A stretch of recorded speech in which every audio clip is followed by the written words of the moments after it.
So like our vision is matching the top 1% of coffee in the world with the top 1% of serviced hospitality in the world. We all sort of lean towards one side or the other, whether it's more of the people, the hospitality, the service side of things, or whether that's the product, the excellent, all that side of things. That's why we're together, because we can form one super company where you might care more about this one thing, I might care about this other thing. I love that you care about that, but we're always pushing each other towards not the balance, but the duality of excellence in product and in service as well.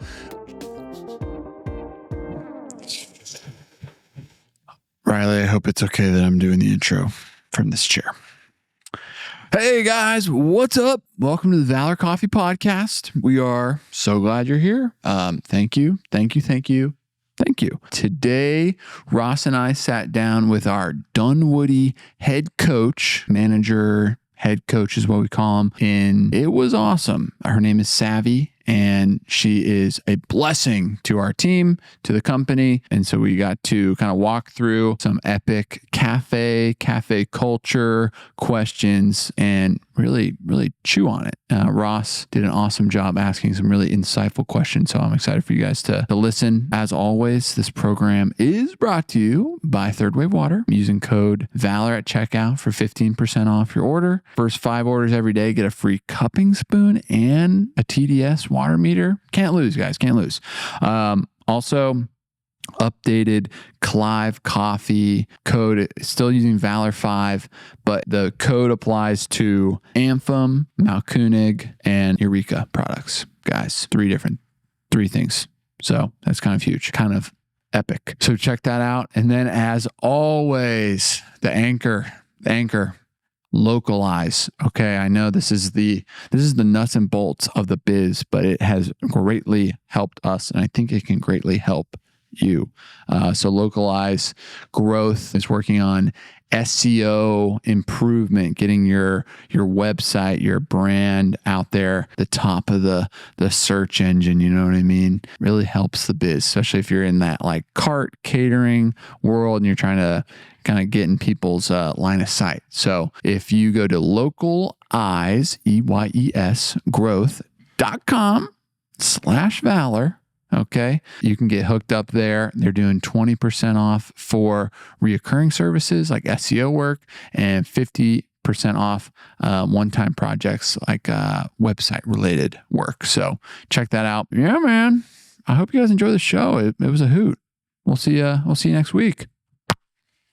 Welcome to another week, another chapter in this thing we call the Valor Coffee Podcast. And we have a wonderful special guest, Savannah Grace Lyle. Grace indeed. Is it Grace? Yeah. I just guessed. How you doing, Savvi? I feel great. Yeah, into the mic a little bit more. Yeah, there you go. Yeah. I'm here now. That one always gets people for a first time guess. How you feeling, Ethan? I'm spoiled, man. Feeling good. Grateful for another day in Paradiso. Suburban paradise. Yeah. Hey, played Frisbee this morning. Ripped it up. Smaller crew. A lot of running. Yeah. I'm a little tired. That's physically, but you know, the endorphins they're pumping. Moving. They're raging. Perfect time to jump into a pod then. Yeah. If you're feeling on cloud 9. I'm locked in. I brewed up 2 different coffees as well. Yeah. So we got some. They're both our coffees. We don't. They're both our coffees? We don't typically drink our coffee. Did you pull from those bags over there?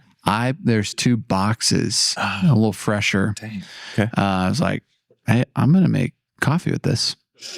And I did. So we got our Kenya Nairi Hill Estate AA washed. Now is in the mug.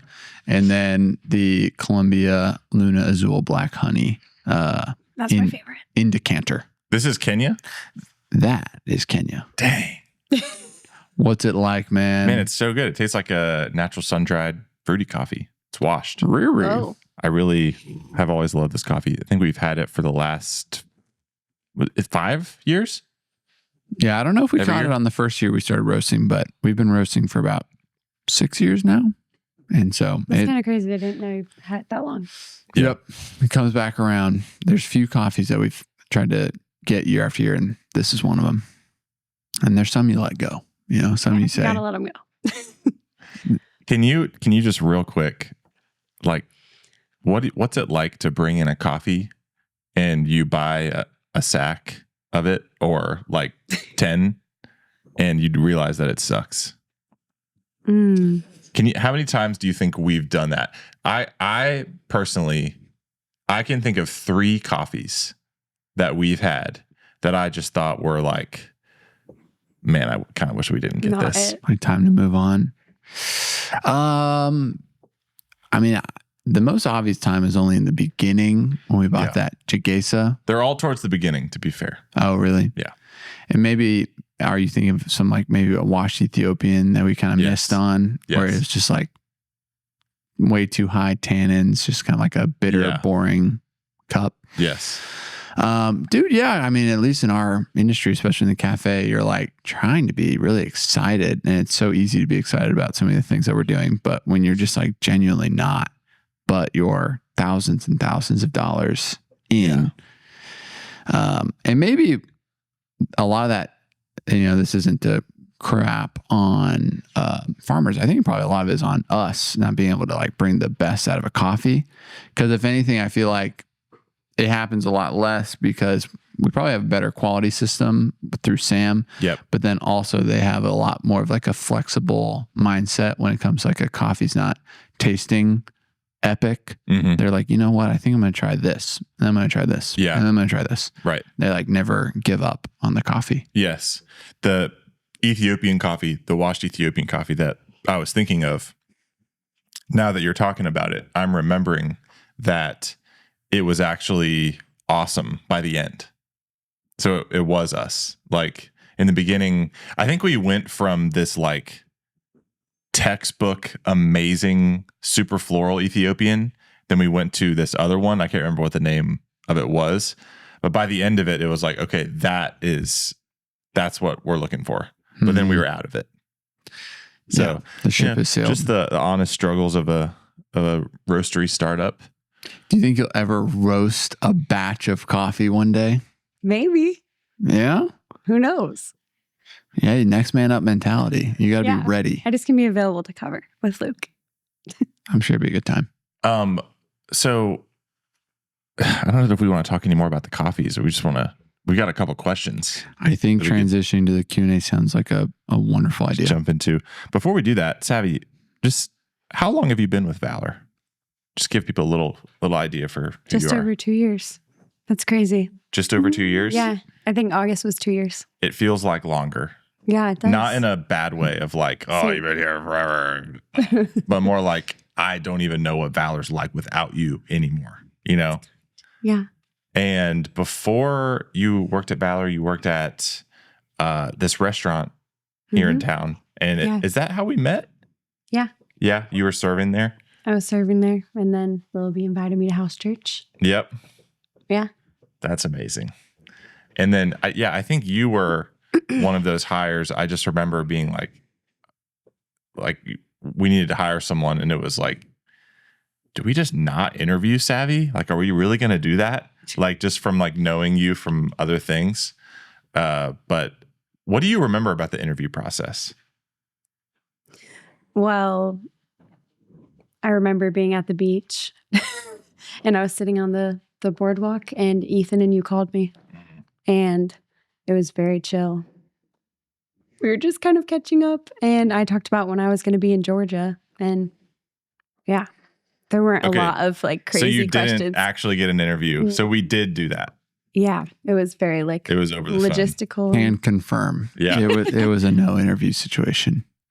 Yeah, that makes sense because we were just trying to like get the logistics dialed in because we knew the culture was there.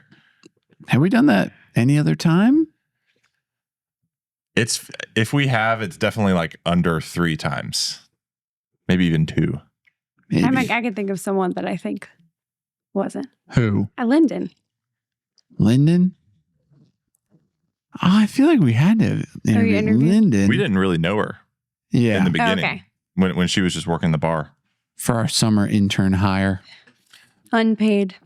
I just always like to ask what people remember about hiring and interviewing, because it's just so wild when you spend so many hours with someone and over the span of years. Like there was a time where you were strangers. I don't know why that just kind of like freaks me out a little bit, but like thinking of, you know, kind of like cold interviewing Luke Vineyard. Yeah. You know, Oh, he's like so awesome. we were sitting on the patio of Dunwoody while our second location, while it was being built. And just, you know, I had never laid eyes on this guy before. Was it you two? I was inside. Or you and Mikey? Yeah, it was me and Luke at first. Okay. Just talking. And then I think we did a second interview. I can't even remember if we did, but it's just so weird. Like he's just Luke to me now. Like he's works so in the essential. warehouse. He started a cafe though. Yeah. Dream. Yeah.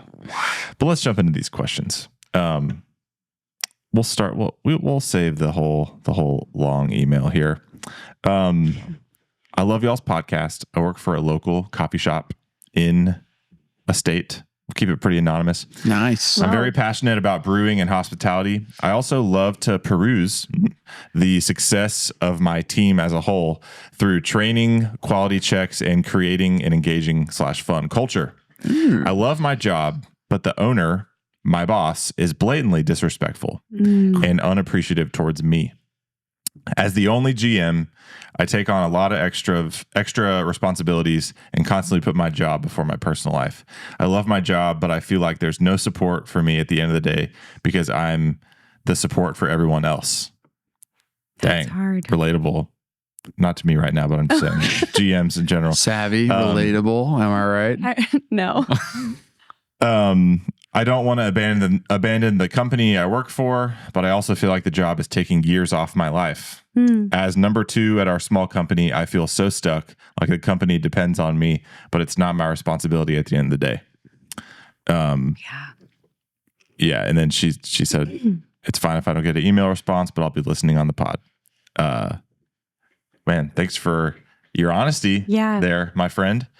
Ethan, what do you think about that?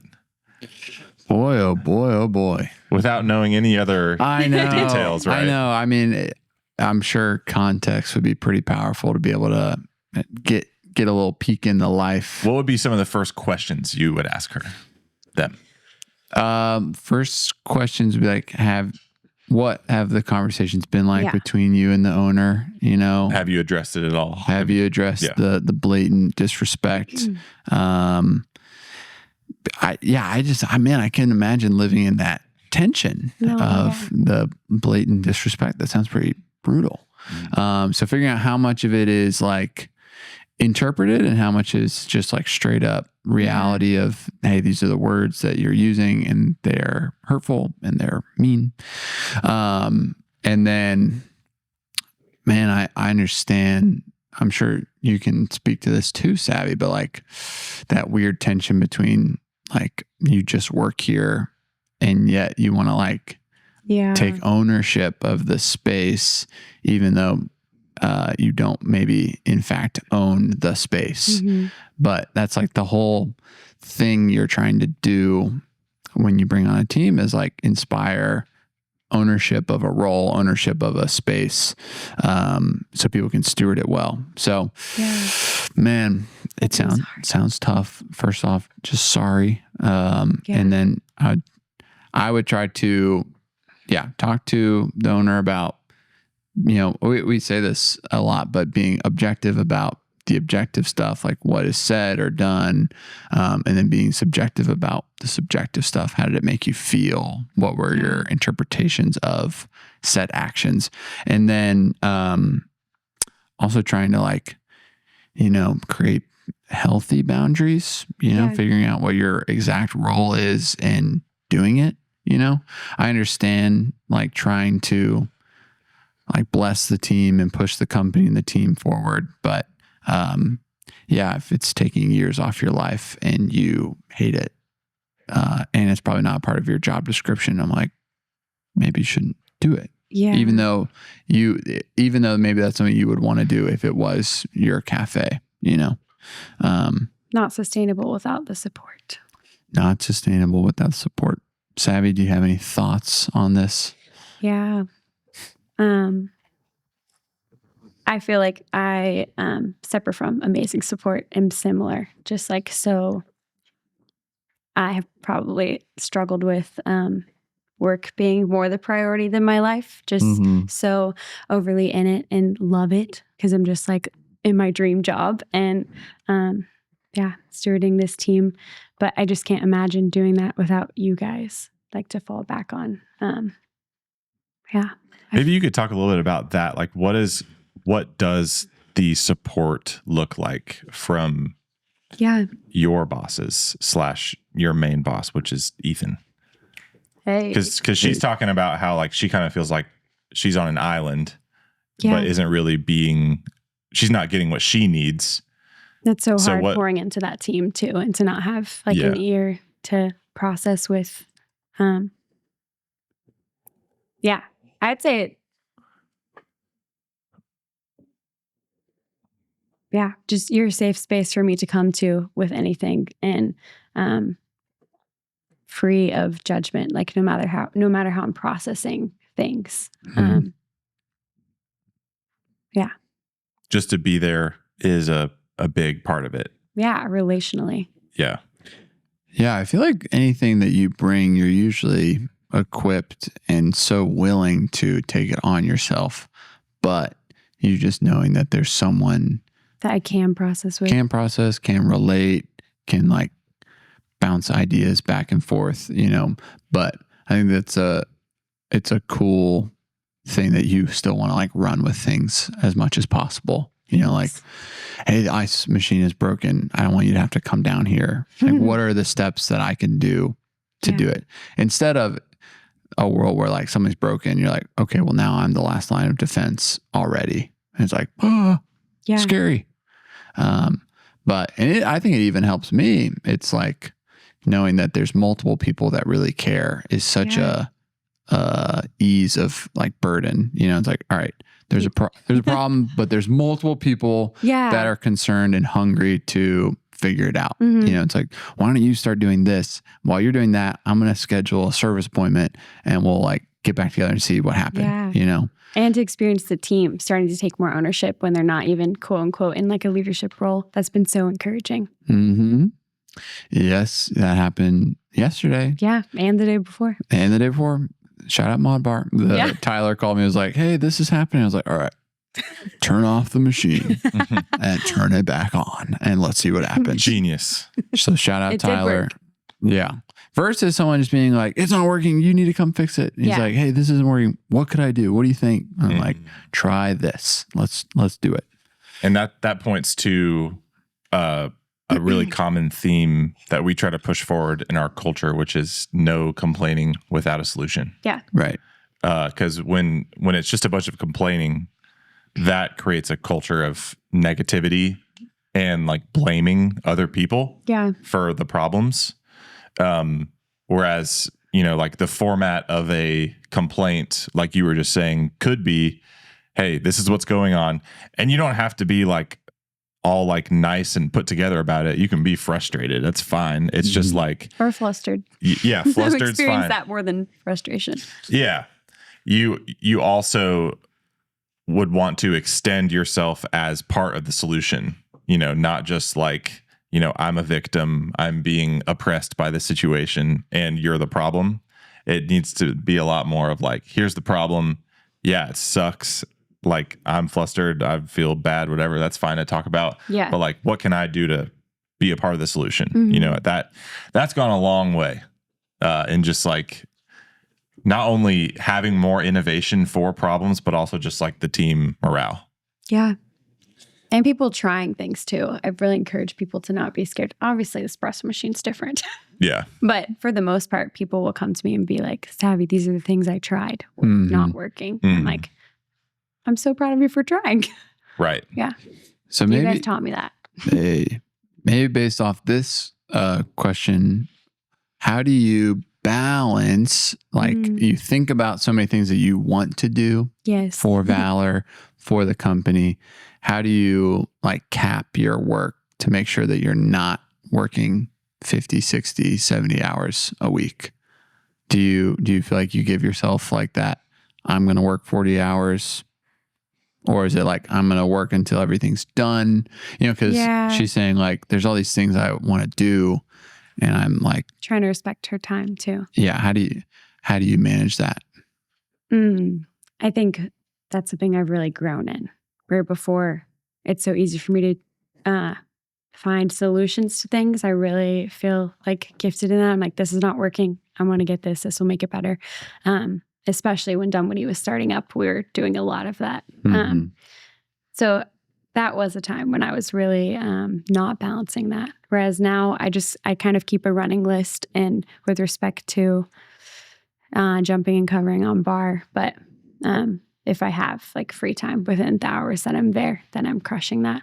And there is like stuff at home sometimes, so that's just like a part of it.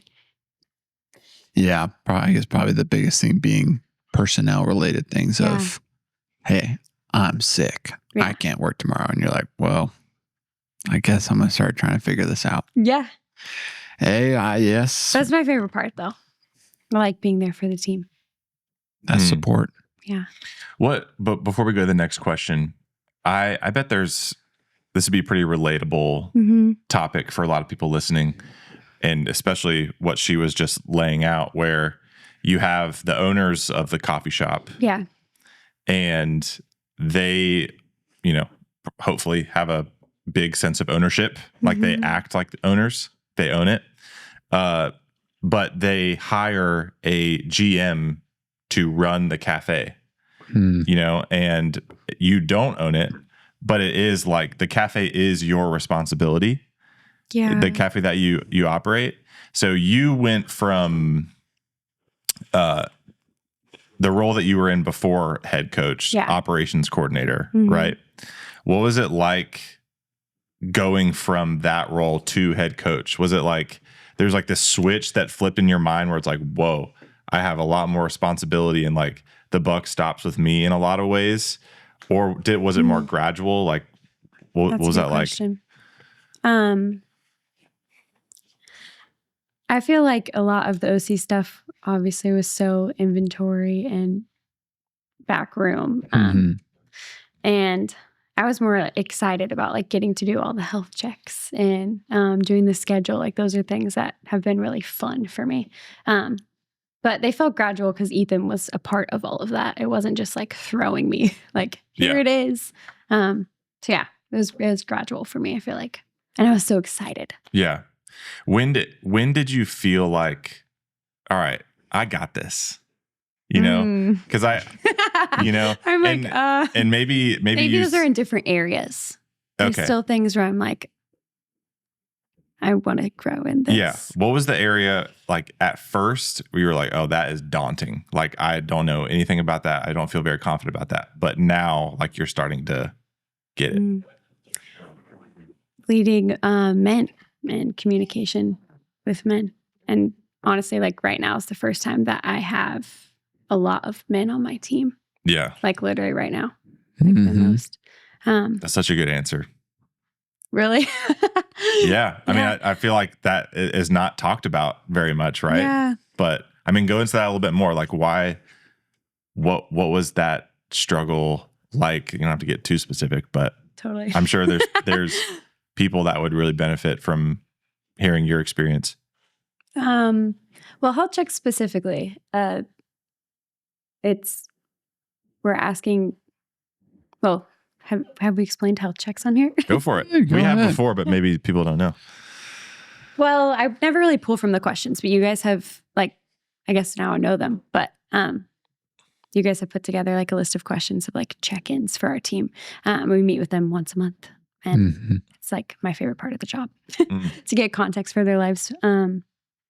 But I would say with the guys, just navigating, I guess there sometimes feels like what is the appropriateness of like pushing forward and vulnerability, and like going deeper, where I feel like that's easier with the girls. Yeah. As their leader. Yeah. So that's interesting to like navigate, respect where I can go in naturally more deeper with the women and push for those things. And as for the guys, I'm like, okay, yeah, I feel like I've walked through some of that stuff with Ethan and been really encouraged, like what kind of questions to ask. Yeah. It's awesome. Yeah, health checks they're fun, man. It's a good opportunity to know where your people are at, and what you're saying is know how to support them in what they're trying to grow in and get behind them. So I know you're doing an awesome job of that over there in the D-Wood. It was awesome there yesterday. The vibes were high. Vibes were high. Man. It was a good day. And we were short. Yeah. Proud of them. I don't know how uncomfortable of a topic this will be for you guys, but I just feel like I one of the things I love about this podcast is we have a very niche audience, right? Like we don't have that many views compared to, or listens compared to other Mr. Beast or something, compared to like Joe Rogan or like Call Her Daddy or, you know, these big, huge podcasts. Yeah, I know. But like, you know, the coffee industry is not that big compared to other industries. And then the specialty coffee industry is even smaller. Sure. Right. And so like, because of that niche audience, I feel like we can be really specific with some of the things we talk about.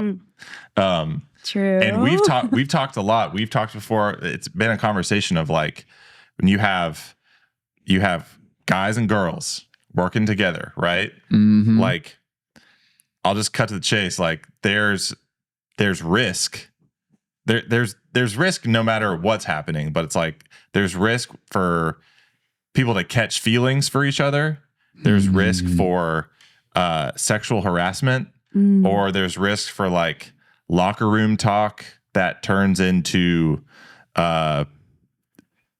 people feeling really uncomfortable. There's certain things that you should not say at work that would be otherwise, you know, just like eye roll. Oh, that's funny, you know, whatever. Yeah. And I don't think we haven't had a lot of turmoil in this area. It has been a topic of conversation. With men and women. Yeah, absolutely. For sure. There's been some times where we've had to like reel in the locker room talk, or like, you know, say, hey, we can't say that. You can't say that behind the bar. You can't say that behind the bar, or to your other female coworkers or male coworkers. Or maybe even clocked in at all. Yeah. Like or maybe at all. Maybe you just shouldn't like... say that at all. No, but I really feel like it has been good. But mainly what I'm getting at here is like with health checks. Yes. Right. Let me just tell you where my mind goes. Okay. So health checks, like you were getting at, is like an hour plus of deep conversation a lot of times. And it's whatever they want it to be. In the beginning, I'm like, I can pull from these. Obviously. Yeah. But it's like, we can talk about work or not. I have people all across the board where they come in like ready to talk about stuff. And then people that are just like, I really love my dog. Yeah. Totally. Well, the reason it's whatever they want, more or less, is because things outside of work affect work, obviously. And so if somebody is struggling at work, we want our first question to be like, how are you? Is everything okay? As opposed to like, you're underperforming, fix it, you know? Or else. And it's okay to call people higher, but not without the understanding of, in the context of the full situation. Curiosity. And so let's just, you know, in your situation, you are a woman. Yes. And you have dudes working with you. Married specifically. Married dudes. Yeah. Single dudes. Yeah. Right now. Yeah. Yeah. Mostly married. And it's like, nobody just wakes up and decides to like get into a sexual harassment problem at work. It's not something that you just wake up and decide to do out of the blue. It's like a gradual thing. No one wakes up in the morning and is like, I'm going to have an affair on my wife. Like it's a gradual thing, right? Yeah, compromise. And there's compromise that gets boundaries, little boundaries that are crossed. It's a slow fade. When you give yourself away. Is that Casting Crowns? Because I think one of the guitar player listens to this. Ooh. Not to put him on blast, sorry. But Casting Crowns. Hey, smash like. Oh, if, wow. that's CC. Do you guys, I know you guys know what I'm getting at here. Yes. And I'm just spelling it out for our listeners. And I am just putting it out as like shining a light on it. This is something that everyone deals with. Mm-hmm. But you're doing these health checks, spending an hour plus talking about potentially vulnerable things. Yeah. You as a leader, like you were saying, are speaking into those situations. That's like intimacy forms through like vulnerability, and like you see me, I see you, and I still accept you. That's like how intimacy grows and forms. What do you guys think are like ways to help this situation? Is it because you can't just be like, I'm not talking to the opposite sex? Like that's no way to lead, right?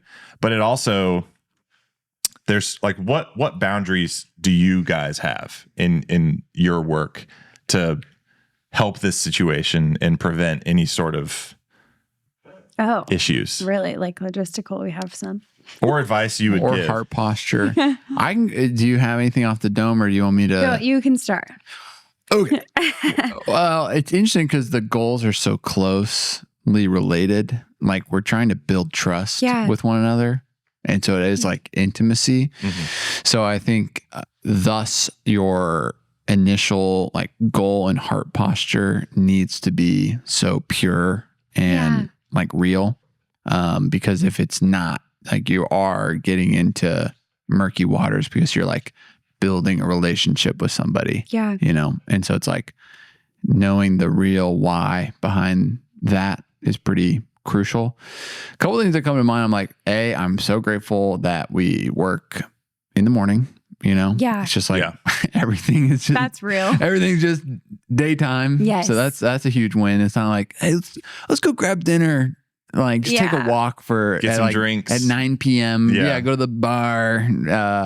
Hey, people have done it, but they're bringing people. Yeah, it's a group hang. Group hang. So that's a huge plus.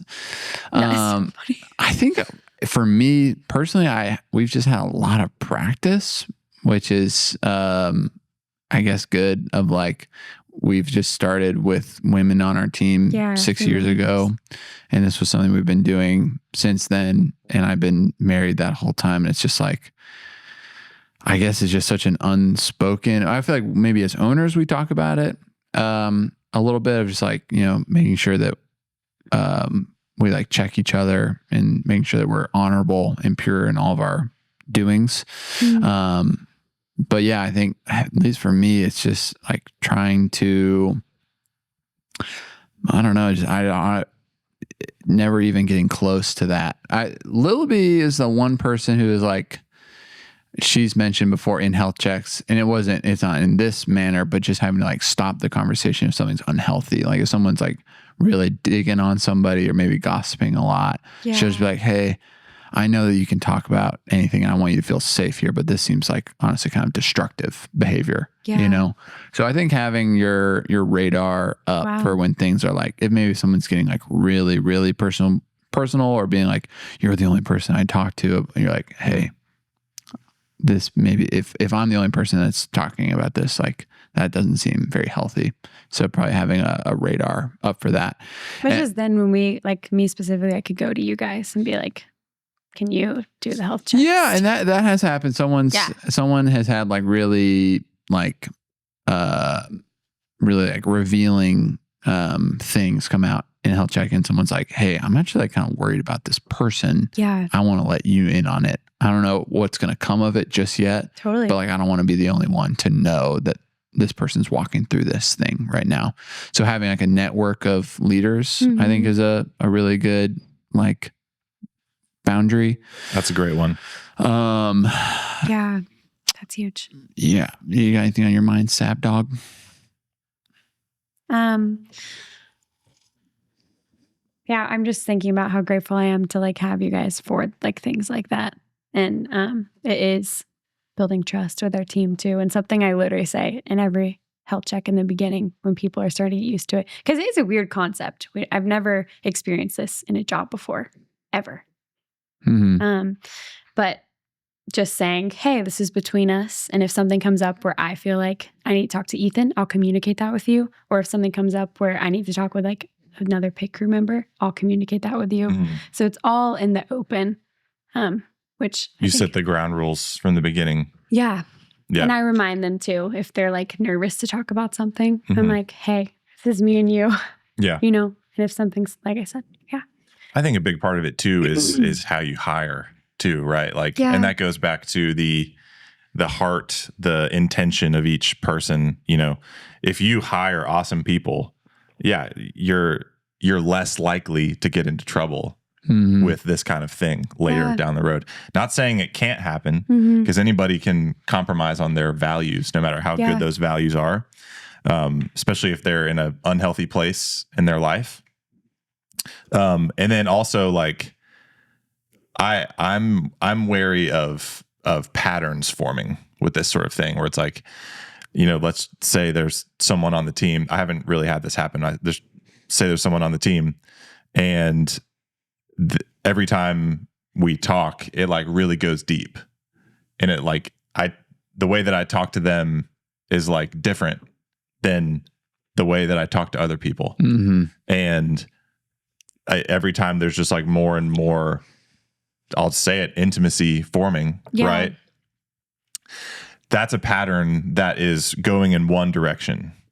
What's the end of that direction, right? Like, we can be overly optimistic about that direction and be like, oh, we're just getting closer, you know, becoming better friends, whatever, like our relationship's growing. It's like, yeah, but like, you don't know what they're thinking. Yeah. You don't know like where their heart is at and all that. You don't know what they're struggling with. And so being really open and communication is so important. And especially as a leader, the responsibility is ultimately on you. They are responsible for their actions, but it's ultimately on you to like steer this working relationship in the right direction. Yeah. And so, you know, if there's certain boundaries that need to be put up, or and sticking to those is important. But I feel like the patterns and the hiring are two big aspects for me. Yeah. One small rule that I forgot that I always keep is, you know, sometimes things get emotional. And so, especially if it is a lady, I'm like, I can never physically console. Not like it's okay. That's a good boundary. I'm just like, you want me to go get you a tissue? Yeah. I can go get a lady that you can hug.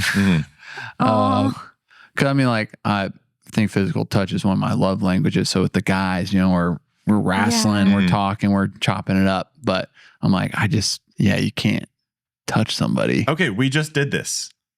Like, literally, I was sitting here. This is maybe this was in my subconscious. I wasn't actually thinking about this, but I hurt my neck last night moving a couch, and I don't know if you noticed, but I haven't turned this way at all this whole time. And as usual, you had some sort of essential oil balm salve like situation, and you're like, "Hey, do you want this?" I'm like, "Yeah."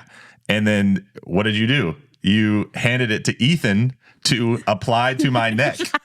Come to think of it, I totally could have just done it. No. I don't know. I mean, you were like, which is so funny. I don't know why. Hey, it was an honor, man. It was an honor to my serve bro you. Ethan had to do it.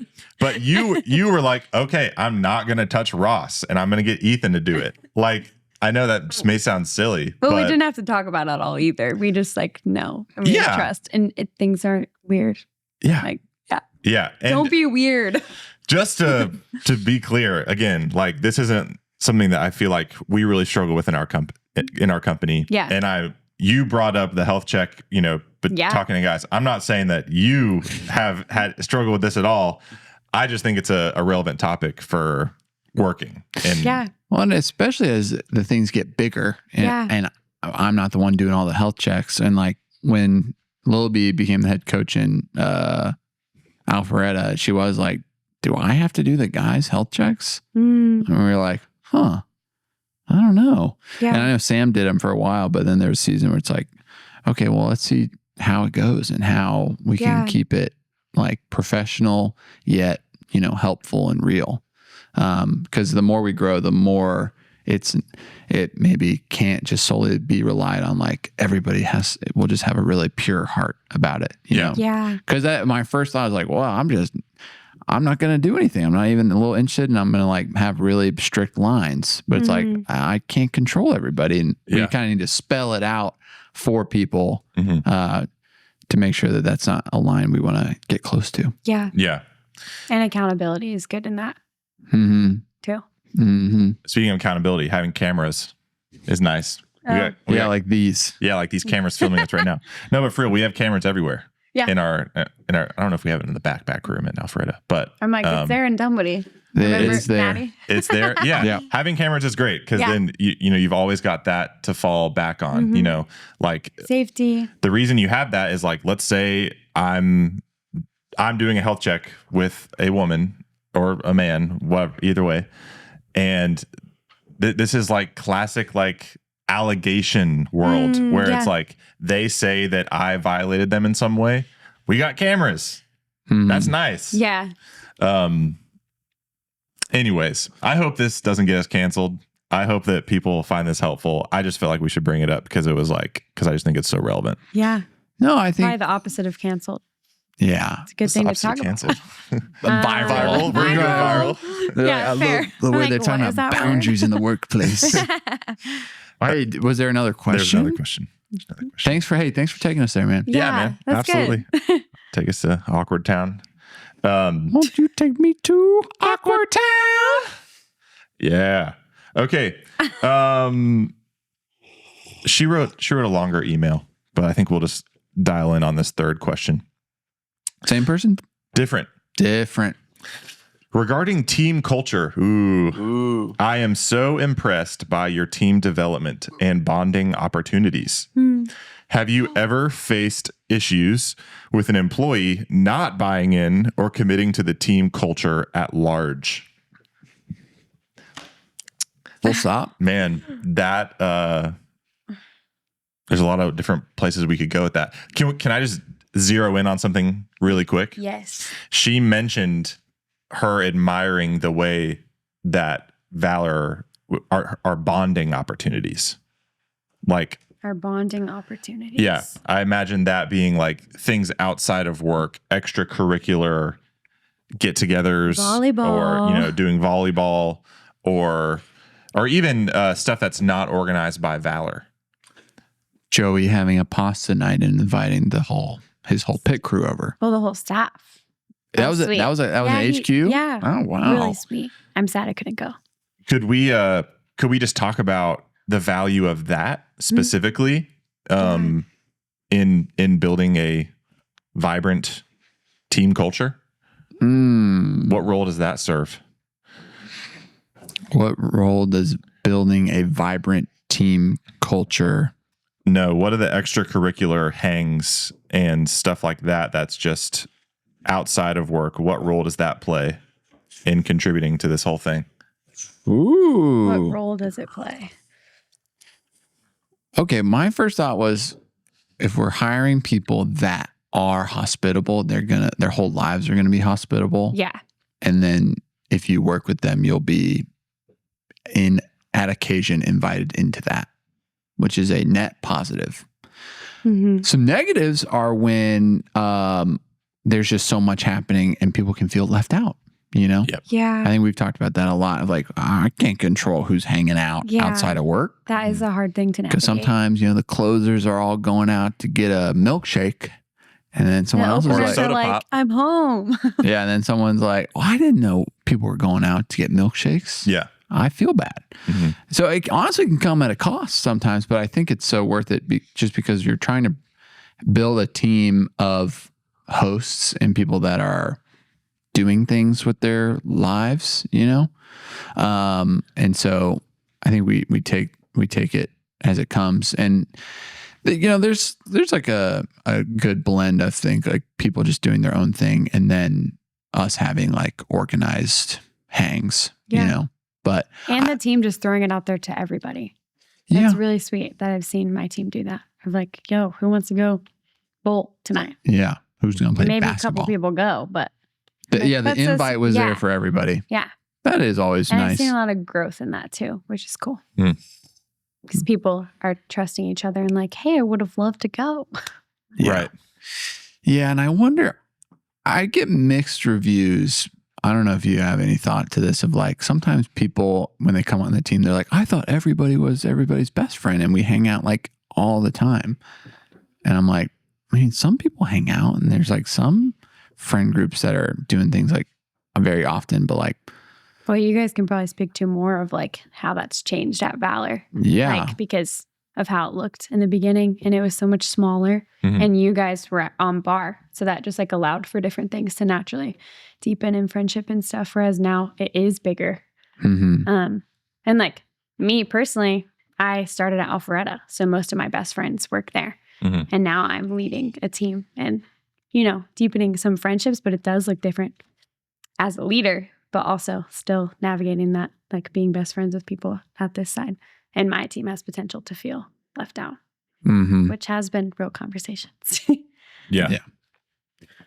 Yeah, it does come at a cost, like the building friendships outside of work through work, and then figuring out the boundaries of Yeah. inviting everybody into those relationships. And That is, it's an interesting thing to navigate. Feels touchy, honestly. but it's awesome. Yeah, it's awesome when there's just like open invite stuff, and that happens a good bit, which is Yeah. a great We have concept. lots of people that love to host. And I think it's awesome when people just make friends and like Mhm. like you ended up living with someone that you worked with, Yeah. We're at different cafes. or at different cafes. Yeah. And so it's like and that's happened. The other people live together that work together that In one cafe. yeah. And because of that relationship. So And obviously, we hire awesome people so people want to hang out. right. Yeah. But I think sometimes people come in and they're like, oh, I thought everybody was best friends. I'm like, well, I mean, it's just too big for that. Like one can only have Now it is, so for many sure. close friends. Yeah. For so, sure. So, but I mean, it's all a gift, and like, it's fun to do things that get people all together. Like the all staff we just had last week was a riot. And maybe want to do more like fun things together as well. But I mean, all of that, I guess, when you think about how it affects work, is like you want to have a team building culture. Yeah. That those things just create more trust and relationship. And it comes down to how you view those relationships and what you do with them. Because what you don't want to happen is like cliques to form, and then people are really choosy about who they work with, and they work poorly with people they don't hang out with, or in a weird way, you can work worse with your friends because you don't know how to like have a professional communicative relationship. Yep. And you're like, well, I don't want to step on their toes and blah, blah, blah, blah, blah. That's the thing that like I've always just wanted to squash so hard in starting a business, because that's a classic it's a classic thing that happens at work where you're like, well, I work well with this person, but not as well with this person, right? And really dissecting why that is. Why is that? Because if it's because you just don't like them, that's one thing. That's kind of like not necessarily what I'm talking about. Like you probably just need to solve that personally. But if it's we work differently all behind the bar, and it's like I work well with this person because this person knows that I don't like to do this certain thing behind the bar. I've always just wanted to like squash that so hard and like just rely on the system, the operating system, the iOS, if you will, that's the Apple term, Ethan. SOP. Yeah, I know that you've got a Google phone. That's okay. Thank you. Yeah, the standard operating procedure of the cafe. Let's all subscribe to that. Let's all rely on that. And that way we can work well with anyone that steps behind the bar as long as they're trained in that procedure. Yeah. So there's all that. But really what she was asking is what happens when someone doesn't buy in to the team culture?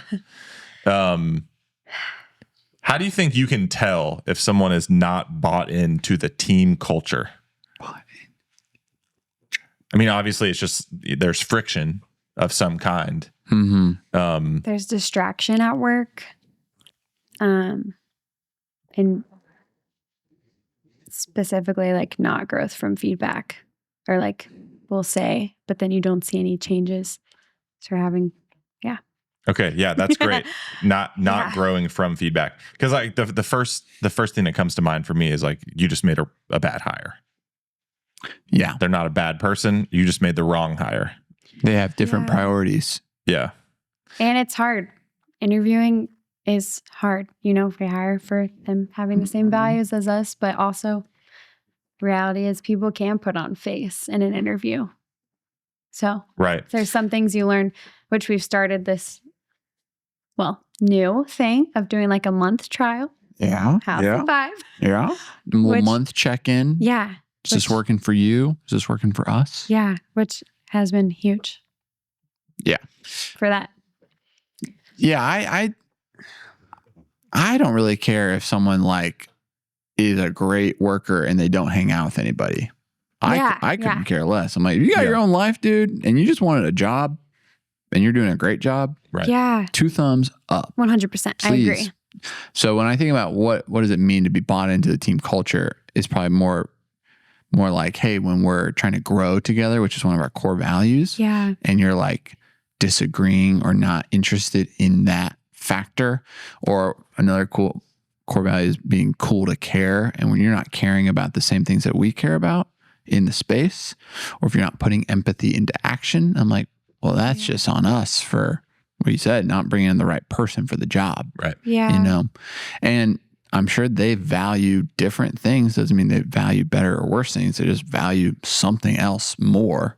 And they're probably in the wrong job. Yeah. But I mean, if that is what the question was of like, what if someone's like not part of the friend group? I'm like, hey, That needs to go out the window. live your life, Yeah. homie. But bought in Love could that. be still like showing up to the social things. Like it does say a lot if somebody's going to make time to come to like volleyball, Right. because it's like, hey, I never get to see this other team or Mhm. the roastery team. So I'm going to show up and build relationship. Yeah. That's always awesome. Yeah. Oh, and yeah. Even over the years for us, we've had people that are more bought into one side of our vision than the other. Yeah. Right. So like our vision is matching the top 1% of coffee, but really just product in the world with the top 1% of serviced hospitality in the world. So top 1% of coffee, top 1% of service. And I think we all sort of lean towards one side or the other, whether it's more of the Naturally. people, the hospitality, the service side of things, or whether that's the product, the excellent, all that side of things. And that's why, again, another value, grow together. That's why we're together, because we can form one super company where you might care more about this one thing. I might care about this other thing. I love that you care about that, and I celebrate you for that. You love that I am more into the coffee side of things, and you celebrate me for that.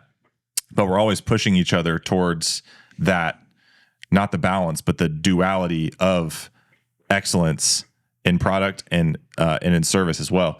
But one They way go that, hand in hand. yeah, you Pushing can't for that. have one without the other. Yeah, it's key to catch the other person's fire too, and not just be like, oh, well, they do the latte art. They dial in the Right. espresso. I don't have to do that. I just got to be nice. And that right there is not being bought into the culture, Yeah. like that mindset. And not a hunger to grow. Right.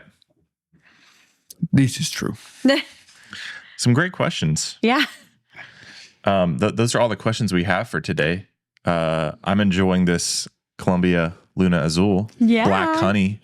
How does it taste compared to a coffee shot in the cafe? Whoa. Does it just taste the same? Does it taste more different, more vibrant? Maybe, yeah. Maybe how vibrant is it? What's the I vibe? just really tasted grape. And I'll be real. It did sit here for a minute. Oh, yeah. Yeah. Yeah, that's natural. I love how it tastes. I think what you're getting at here, Ethan, is this coffee was brewed with third wave water, Savvi. Whoa, so it's better. Well, short answer, yeah, it is. Do you think that's making the grape pop more? Maybe even 60% more. 60% specifically. Some are saying 60%, especially when you slurp it. Some are saying And my schnoz on that one. When you go to Third Wave Water's website and you type in code Valor at checkout, you get 15% off. Whoa. Their packets here. That's right. We use the classic light roast profile just because most of our coffees are lighter. I still want to try that medium roast profile on turbo diesel. Our dark roast. You wouldn't? Do they have it? They got a dark roast profile too. Yeah, but we're not that. Whatever dark that is, that's not what turbo diesel is. I would venture You think to say. so? I would venture to say, man. Well, they also have espresso, low acid, and cold brew. Right. Wow. Tall Judy uses it at home. Paul Judy does use it at home. He loves it. He says, "Hey man, I need more of that stuff. More supply. More supply." For 15% The off. first 5 orders for each day get a free cupping spoon. Do you think they're blue still? Because those are hot. Yeah. Yeah. And then also a water TDS meter. Well said. The results may shock you when you use it. When you test your water did shock me. at home. What was your experience with it? Well, also I'm thinking of the extraction tool. The That's what I'm refractometer. thinking. Yes. Similar. Wrong tool. Similar, but this one is just for water. That one's just for coffee or other extracted liquids or solutions. But anyways, we love Third Wave Water. Thank you, Third Wave Water. Savvy, thanks so much for being on the program. Thank you for having me.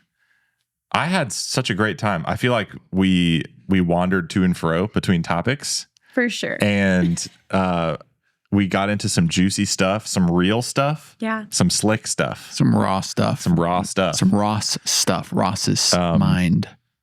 I hope you all enjoyed. See you next week. Goodbye. Bye. Bye. Ross. Savvy.